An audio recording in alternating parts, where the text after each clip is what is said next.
Felix, ഇപ്പോൾ നിലവിൽ Felix നിൽക്കുന്ന സ്ഥലത്തും അതിനടുത്തുമൊക്കെയായി എത്ര ദുരിതാശ്വാസ ക്യാമ്പുകളാണ് ഇപ്പോൾ പ്രവർത്തിച്ചുകൊണ്ടിരിക്കുന്നത്?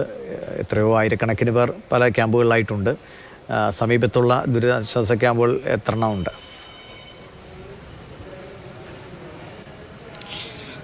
ഇവിടെ 3-ലേറെയുണ്ട്. ഏറ്റവും പ്രധാനപ്പെട്ടത് മേപ്പാടിയിൽ തന്നെയുള്ള ഗവൺമെൻറ് ഹയർ സെക്കൻഡറി സ്കൂളാണ്. അവിടെയാണ് ഏറ്റവും കൂടുതൽ ആളുകളുള്ളത്. അതിനുശേഷമാണ് ഞാൻ നിൽക്കുന്ന സെൻറ്റ് ജോസഫ് UP സ്കൂളിലും ഒപ്പം തന്നെ ഗേൾസ് ഹൈസ്കൂളിലും മറ്റൊരു കോൺവെൻറ്റ് സ്കൂളിലും ആളുകളെ പാർപ്പിച്ചിട്ടുള്ളത്. ഇതിലും വലിയ ഇതുവരെയും അല്ലെങ്കിൽ നമ്മുടെ സംസ്ഥാനം ഇതുവരെയും നേരിട്ടില്ലാത്ത അത്ര ഒരു വലിയ ദുരന്തത്തെയാണ് അഭിമുഖീകരിച്ചത്. ഇപ്പോൾ ഈ പ്രദേശത്ത് നേരത്തെ താമസിച്ച പുഞ്ചിരിമട്ട എന്നതാണ് ഈ ഉരുൾപൊട്ടൽ ഉള്ള ചേട്ടനാണ്. അപ്പൊ ചേട്ടൻ അവിടെ മാറി താമസിച്ചിരുന്നു? ആ സമയത്ത് താമസിച്ചിരുന്നു. അതിന്റെ തലേന്ന് ഞങ്ങള് അവിടുന്ന് എല്ലാരും കുറച്ച് ആൾക്കാരൊക്കെ മാറ്റിയിരുന്നു. അപ്പം മാറ്റിയ കൂട്ടത്തിൽ ഞങ്ങളും വന്ന്, ഞങ്ങള് ചൂരൽമലക്കും വന്ന്, നമ്മളെ ഏട്ടനും കുടുംബം മുണ്ടക്കായി പള്ളിൻ്റെ അടുത്ത് തന്നെ ഒരു കോട്ടേഴ്സ് ഉണ്ട്, അതിൽ തങ്ങി. ഒരു 10-11 ആൾക്കാർ അവിടെ ഉണ്ടായിരുന്നു. ഒരു വൈകുന്നേരം ചൂരൽമലക്ക് വരാമെന്നാണ് പറഞ്ഞത്, വന്നിട്ടില്ല. അപ്പോൾ പിന്നെ കുറച്ച് ആളുകൾ അവിടെ വീടുകളിലൊക്കെ ഉണ്ട്, അവരൊക്കെ പോയി. അന്ന് രാത്രി 1 മണി, 2 മണി, 3 മണി ആ ടൈമിൽ പൊട്ടുന്ന ഉരുൾപൊട്ടൽ എല്ലാം പോയി. മുണ്ടക്കായി വന്നത് ചൂരൽമലക്കാണ്. റൗണ്ട് അടിച്ചാൽ വന്നത്, ആരും ബാക്കി ഇല്ല. ഒരുവിധം ആളുകളൊക്കെ പോയി. ഇപ്പോൾ എണ്ണിയ കയ്യിൽ എൻ്റെ ബന്ധുക്കളാണ് ഞാൻ പറഞ്ഞത്. എൻ്റെ അമ്മാവന്, അമ്മായി, എൻ്റെ ചേട്ടൻ, അനിയൻ്റെ ഭാര്യ, ചേട്ടൻ്റെ ഭാര്യ, പിന്നെ ഏട്ടൻ്റെ മക്കള്.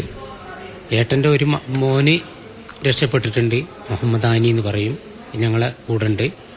പിന്നെ അനിയൻ്റെ മോള് ചെറിയൊരു കുട്ടി രക്ഷപ്പെട്ട് കിട്ടിയിട്ടുണ്ട്, അത് ഉണ്ട്. അത് മാത്രമേ ഉള്ളൂ, ബാക്കി എല്ലാവരും പോയി. എല്ലാം നഷ്ടമായി. നമ്മളൊക്കെ ഒരു കൈത്താങ്ങായിരുന്നു അലിക്കാന്ന് പറയും. എൻ്റെ മൂപ്പര് പോയി. മൂപ്പര് എല്ലാ കാര്യത്തിനും ഓടി നടന്ന് എല്ലാ സഹായം ചെയ്യുന്ന ഒരു വ്യക്തിയാണ്. ഇവിടെ മാനിവയൽ വർക്ക്ഷോപ്പ് നടത്തുന്ന ആളാണ്, മെക്കാനിക്കാണ്. ഇപ്പൊ നിങ്ങൾ മാറി താമസിച്ചല്ലോ, എപ്പോഴാണ് മാറി താമസിച്ചത്? ഞങ്ങള് ഈ ഉരുള് പൊട്ടുന്ന ആ ദിവസമാണ് ഞങ്ങൾ അവിടുന്ന് വരുന്നത്. ഞങ്ങളെല്ലാരും കൂടെ വീട്ടിലേക്ക് അലിക്കും, ഞങ്ങൾ എല്ലാരും കൂടെ വീട്ടിൽ പോയി. അവിടെ പോയിട്ട് വീടൊക്കെ നോക്കി എല്ലാം വാതിലടച്ചിട്ട് ഞങ്ങൾ എല്ലാരും കൂടി പോന്നു. ഞങ്ങൾ ചൂരൽമലക്കും വന്ന്, ഈ മഴ കാരണമാണ് അടുപ്പിച്ച് പെയ്യുന്ന മഴ കാരണം ഫുള്ള് റോട്ടിലും ഞങ്ങളെ അടുക്കള ഭാഗമൊക്കെ ഫുള്ള് വെള്ളം. ആ വെള്ളമായി കഴിഞ്ഞാൽ അവിടെ ഇങ്ങനെ സംഭവിക്കലുണ്ട്.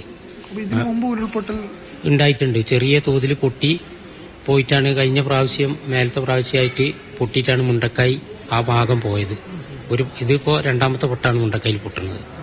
അന്ന് ആളപായം ഒന്നും ഉണ്ടായിട്ടില്ല, 2 വീടൊക്കെ പോയിട്ടുണ്ടായിട്ടുള്ളൂ. ഇന്ന് മൊത്തം സംഭവം നടന്ന രാത്രി ചേട്ടൻ ചൂരൽമലയിൽ താമസിക്കുന്നുണ്ട്. ചൂരൽമല ഉണ്ട്. അപ്പൊ നിങ്ങളുടെ വീടിനെ ബാധിച്ചു? ഞങ്ങളെ വീട് പിന്നെ അവിടെ മേലെന്ന് വന്ന എല്ലാ വീടും പോയി. അവിടെ ഒരു ചെറിയ 2-3-4 വീടുണ്ടെന്ന് പറയുന്നത് നമ്മൾ കണ്ടിട്ടില്ല, അങ്ങോട്ട് പോകാനൊന്നും വിട്ടിട്ടില്ല.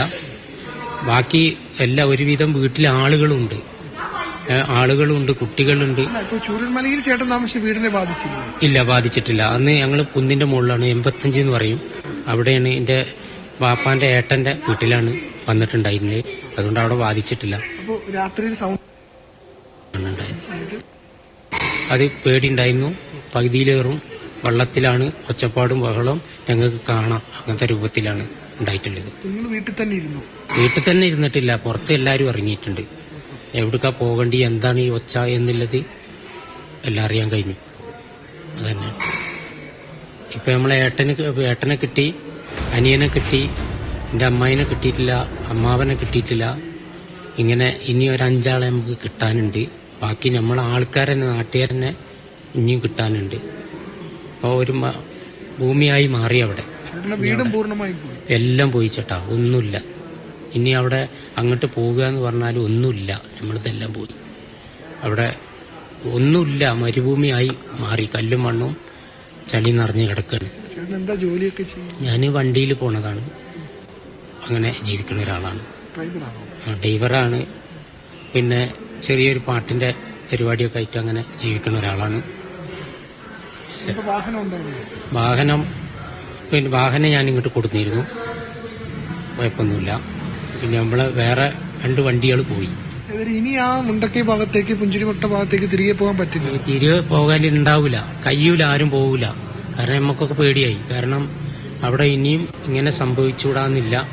കാരണം ഇതിപ്പോ മൂന്ന് കൊല്ലായി ഇങ്ങനെ പൊട്ടുന്നത്. ഇനി അവിടെ അങ്ങനെ ജീവിക്കാൻ കഴിയൂല.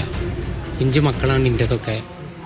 പിന്നെ അവിടെ എല്ലോലൊക്കെ അങ്ങനെ തന്നെയാണ്. അതുകൊണ്ട് ആരും ഇനിയിപ്പോ ഭൂമി വരെയൊന്നും ഇല്ലല്ലോ. പിന്നെ ഇനി എങ്ങോട്ട് പോകാനാ? ഞങ്ങൾ എവിടേക്കും പോകാൻ കഴിയൂല. ഇനി സർക്കാർ എന്താ ചെയ്യുന്നത് അത് ഒരാശ്രയമായിട്ട് നിൽക്കുകയാണ്. വേറെ ഒന്നുമില്ല. നിങ്ങൾ കണ്ടത് തന്നെയാണ് അതിൻ്റെത്. ദാരുണമായൊരു കാഴ്ചയാണ് അവിടെ എത്തുമ്പോൾ കാണാൻ കഴിയുന്നത്. ഇതിപ്പോ ഇവിടെ എത്ര പേരുണ്ട് ദുരിതാശ്വാസ ക്യാമ്പ്? നിങ്ങളുടെ ബന്ധുക്കളായിട്ട് വേറെ? ബന്ധുക്കളായിട്ട് ഇപ്പോൾ ഇവിടെ നിൽക്കുന്നത് ഇതൊക്കെ എൻ്റെ ബന്ധുക്കളാണ്. അവിടെ ഈ റൂമിലും അപ്പുറത്തെ റൂമിലൊക്കെ ഉള്ളത് എൻ്റെ ബന്ധുക്കളാണ്. ഞാനും എൻ്റെ ബന്ധുക്കളും ഒരുവിധം ബന്ധുക്കൾ തന്നെയാണ് ഇവിടെ ഉള്ളത്. പിന്നെ ബാക്കിയുള്ളതും മുണ്ടക്കായിലുള്ളതും ചൂരൽമല പ്രദേശത്തുള്ള ആളുകളാണ് ഇവിടെ ഉള്ളത്. വീട് പോയതുണ്ട്, ഇങ്ങനെ മരിച്ചവരിലുണ്ട്, അതേപോലെ പേടിച്ച് ഓടി വന്നവരുണ്ട്. എല്ലാവരും ഉണ്ട് ഇവിടെ.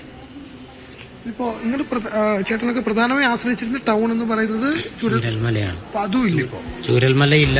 മുണ്ടക്കായി ഞങ്ങളെ ചെറിയൊരു സിറ്റിയാണ്. ഞങ്ങളെ സാധനം ഇതൊക്കെ മേടിച്ച് മട്ടത്തുനിന്ന് പുഞ്ചിരി എസ്റ്റേറ്റ് എന്ന് പറയും, അവിടുന്ന് മേടിക്കാൻ വരുന്ന മുണ്ടക്കായിലാണ്.